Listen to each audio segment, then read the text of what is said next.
The YNW Melly trial is now starting to affect others other than just YNW Melly and YNW Bortlen, as now the families of YNW Melly and YNW Juvy are going at it outside and even inside of the courtroom. Here's what you need to know. As soon as trial started today, it was reported before testimony kicked off Tuesday morning, the court learned that YNW Juvy's sister allegedly reached out to YNW Melly's mother, Jamie King, on social media. What's been going on in the courtroom? Well, Anjanette, it's been a very interesting morning. It did start off earlier with the defense bringing up an issue. Apparently, Juvy's sister posted on, I guess, one of the social media outlets, and she said that she was going to Jamie King, and so that caused a big, issue in the courtroom. It wasn't anything that we got on tape, but it did happen this morning. It was on the record,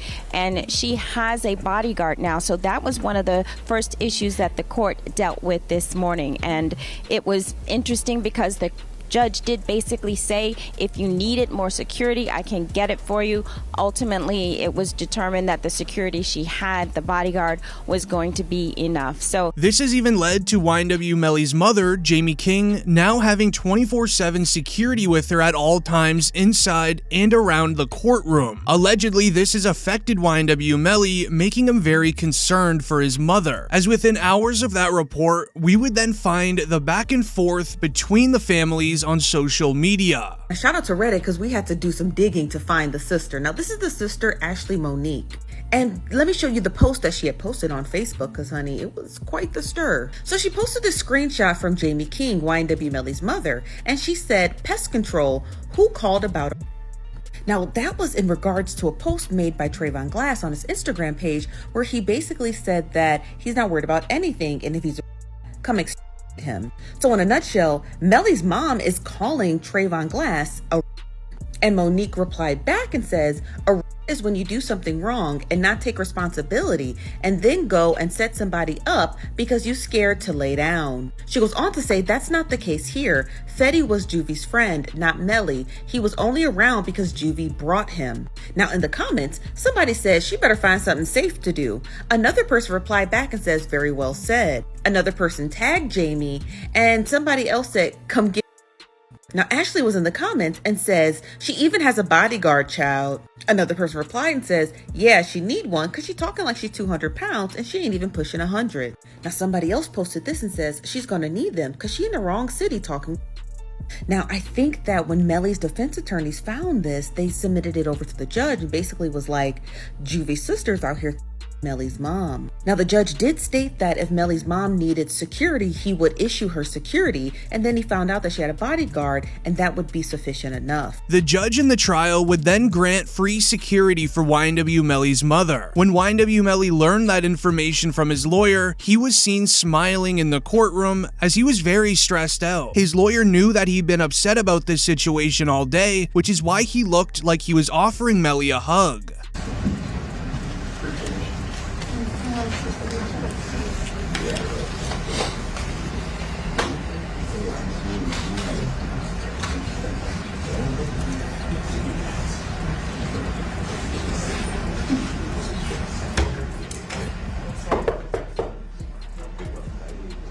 Jury entry.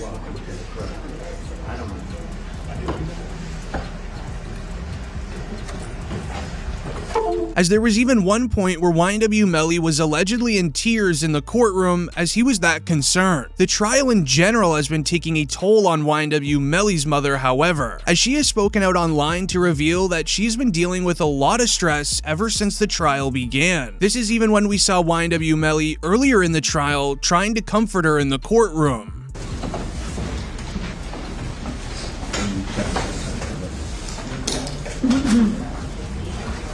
Sorry.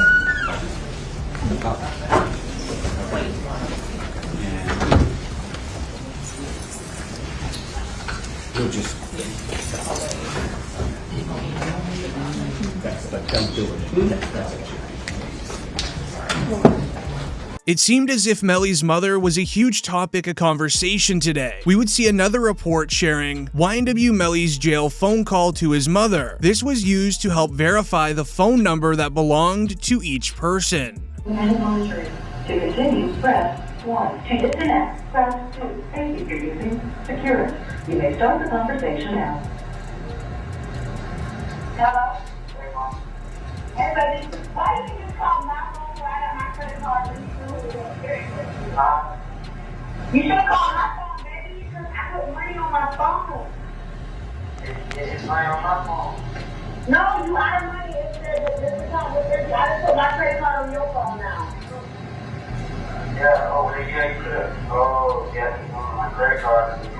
Yeah, I don't know your credit card number because it asks for like your expiration date and your zip code. I don't know what your stuff is that's linked to that card. It's quite hard to understand what they are saying on the jail phone call. Allegedly, Melly's mom said, and I quote, "I'm calling off of your phone right now," proving to the courtroom as well as the jury which phone number is exactly YNW Melly's. The issues between Melly's family and YNW Juvy's is just starting, as YNW Juvy's family also submitted a lawsuit, as this new lawsuit against Melly seeks millions in damages, as the lawsuit argues that YNW Melly, his manager, and his mother benefited from the passing of YNW Juvy, as they were using the hashtag #FreeMelly to promote music under the YNW record label. It also states, and I quote, "With continued financial gain and notoriety and prospects of more, tensions began to develop between members of the YNW group." They highlighted the video of YNW Melly's mother talking back to Sakchaser, as allegedly there was an incident between Sakchaser and Melly's mother. It even got so bad to the point that Melly's mom posted a video to Facebook telling Sakchaser to back off.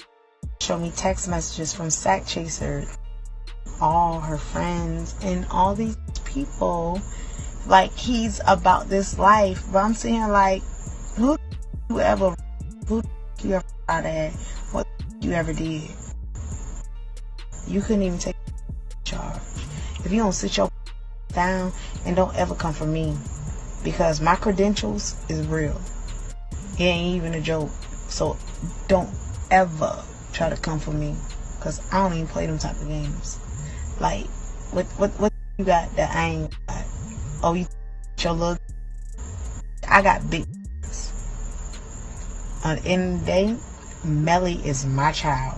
It then goes on to mention what they believe happened to Juvy, stating, and I quote, "YNW Melly was seated in the left rear seat of the vehicle where he affected Christopher Thomas, aka YNW Juvy. Following the incident, during the critical period where it was still possible to save Juvy and Sakchaser, defendants YNW Melly and YNW Bortlen instead changed their clothing and staged the drive-by. In doing so, they destroyed evidence of their crime and they manufactured evidence to support the staged drive-by by using a firearm multiple times into and around the Jeep." It continues further reading, "YNW Melly's manager, Jameson Francis, and his mother, Jamie King, were involved in the cover-up to varying degrees, including hiding evidence. Then the most incriminating evidence for Melly's manager would be when it reads, defendant 100K Track assisted YNW Melly and Bortlen with the collection and the disposal of the firearm that was used in the crime. If it is true that 100K Track did dispose of the firearm, it does make this interview he did with DJ Academics feel some type of way.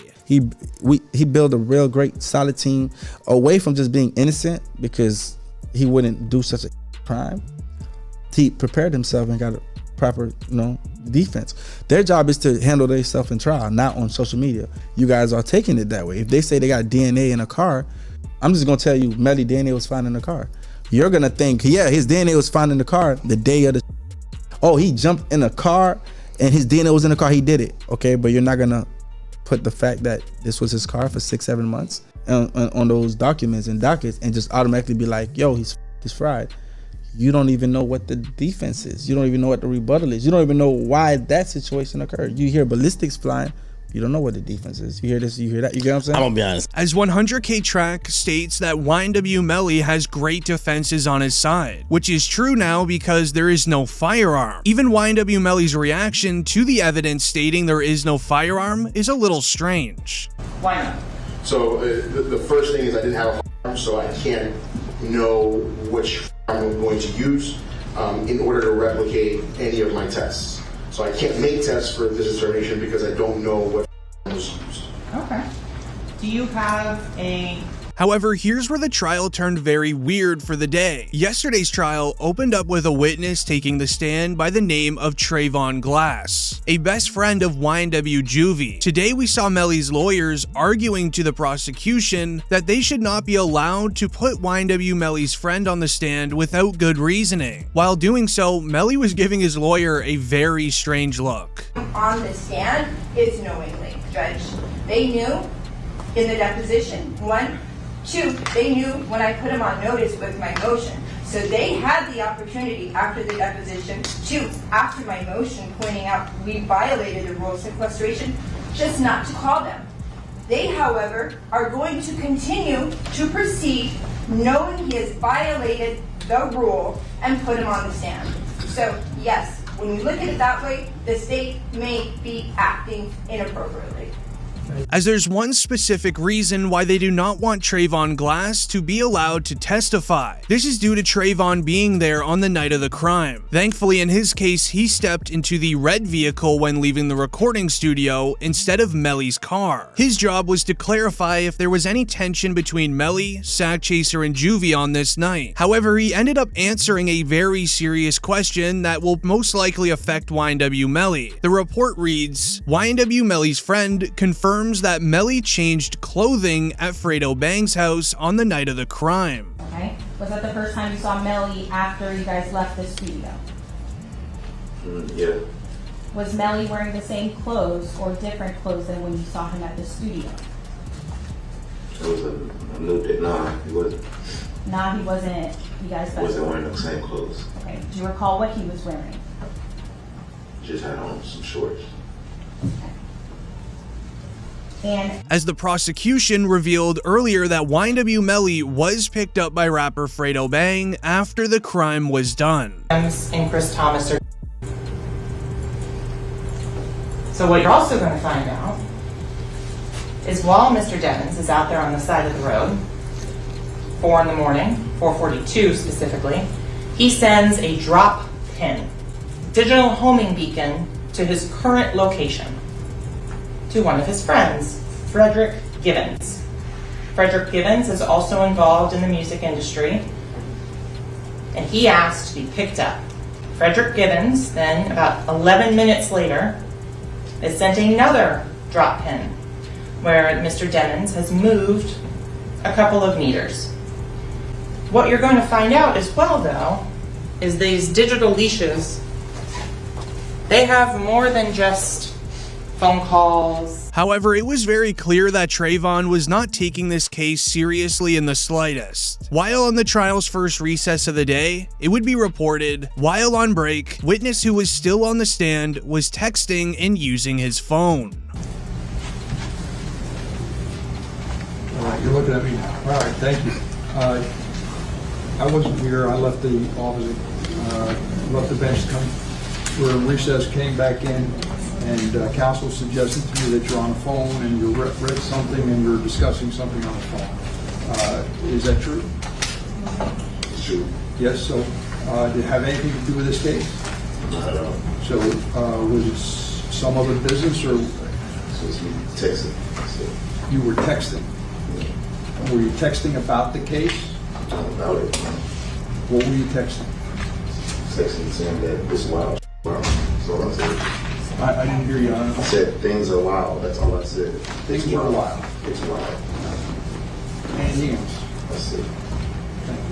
And did you have a conversation with someone? This witness was texting while on the stand of a trial, saying that this is crazy. However, when his testimony was done and he was exiting the courtroom, things would turn fast for Trayvon Glass. So Trayvon Glass has been really active on Instagram since he finished his testimony today. So he posted this on Instagram, and you can pause to read it, but in a nutshell, he basically said, "I'm not a rat, and if I am, come and me." And just before he took the witness stand, he posted this image, and it's with Sakchaser and Juvy in it. So I guess that's in commemoration. I mean, he was friends with these two guys. And then he proceeded to post this video by Charleston White with a caption that says, "Bruh bug."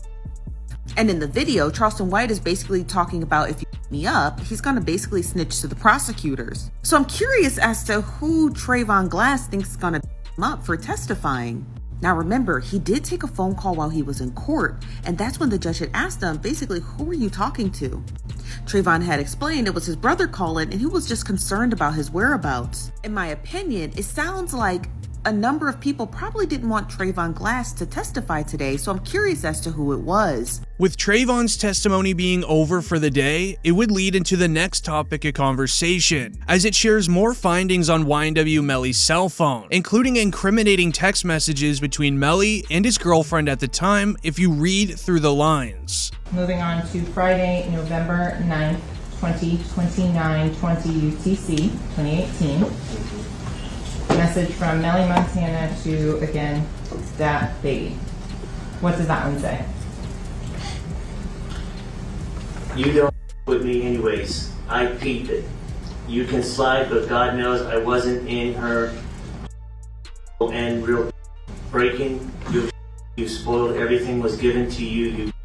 You act like a some slide. I keep Bortlen with cuz at the with YNW Melly stating he will remain loyal to YNW Bortlen all the way until the end, and that Bortlen did one of the realest things in his life for him and would never switch up. I really wonder what that might be. However, this ex-girlfriend is the daughter of the lady we saw take the stand earlier on in the trial, the lady that practically suffered memory loss allegedly in the last 5 years, where the report would state YNW Melly's ex-girlfriend's mother is a prosecution witness, but it looks like she doesn't even want to be there testifying for the state. I do remember that they kind of me and my daughter to take her to jail for accessory. I do remember that. Yes. And in terms of the statements that you made about what happened, you don't have any recollection of that. Did you read this statement multiple times? I looked at it and I just didn't recall it, and I don't know. And so you indicated you hoped you were truthful with law enforcement. Yes, I did. I have to ask you to be more definitive. Were you truthful? I don't remember what I said to them back then, so if I was to tell you something now, I could be lying. I don't want to lie on the stand because you're going to take me to jail. So I'm saying what you want me to say. I do not want you to say anything. I want you to tell the truth. Okay, that's what I'm doing. While going through YNW Melly's cell phone, the next piece of evidence they found completely broke the case open, as it's YNW Melly's confession to turning himself in. This has never been before seen until recently. There's also video number 1, 2, 3, 4. And in that video, Mr. Demons uses a that I don't want, that I think will be inflammatory, and on 403 grounds we would object. It refers. Play it again. Sure. Hello, so everybody. This is real footage. My name is Melvin, and I'm gonna turn myself in. But I'm in a suitcase because they are arresting me, and I have to get on a private jet, and I don't want them to see me. That video has been talked about for roughly 3 years now, first being rumored on social media, many believing it didn't actually exist, to now finally seeing it is a surreal feeling. But so is this next piece of evidence, which is a concerning video of YNW Melly and Bortlen, which reads, "The Stranger Things jacket YNW Melly is wearing in this video, just hours after the crime, is the same one Juvy had on when they left the studio early on that morning. YNW Bortlen is wearing the one Sakchaser had on too."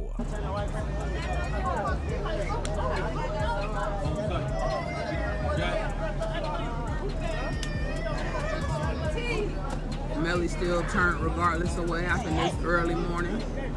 He's still out here being very positive. Turned still.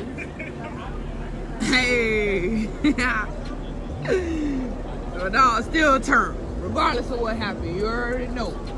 Not only are they copying the clothing that Juvy and Sakchaser had on that night, but it also seems as if YNW Melly has no care in the world about the situation. This is precisely how YNW Juvy's father described Melly's behavior when he was talking to him just a day after, leading him to believing Melly was the guilty one right away. From the day one, I believe that Melly was responsible for my son on October 26th when I first heard the story, because his explanation when I finally talked to him and Cortland on a FaceTime, their response and how they was reacting, they showed no remorse. They didn't act like they was grieving, like they lost a best friend or nothing. They was, in my opinion, they was in the best spirits.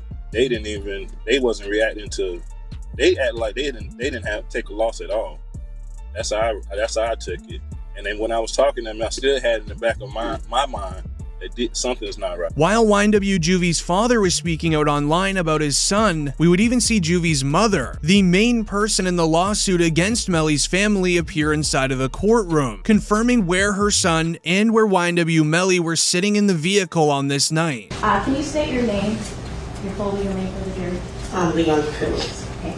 And are you related to one of the victims in this case? Yes, I am. How so?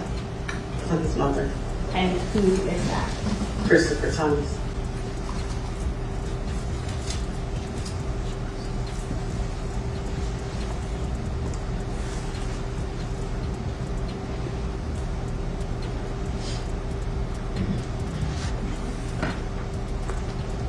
Positive 21915. Ms. Phillips, did you see who entered into the occupants who entered into that gray Jeep? Mm-hmm. And is that a yes? Yes. Do you recognize where your son entered that gray Jeep? Yes. Which seat, if you can identify for the jury? He got in the back seat on the right hand side. Did you recognize the individual that got into the back seat on the left side, the rear driver's side? Yes. And who was that individual? Jamel. And Jamel, is that the defendant, Jamel Demons? Yes, ma'am.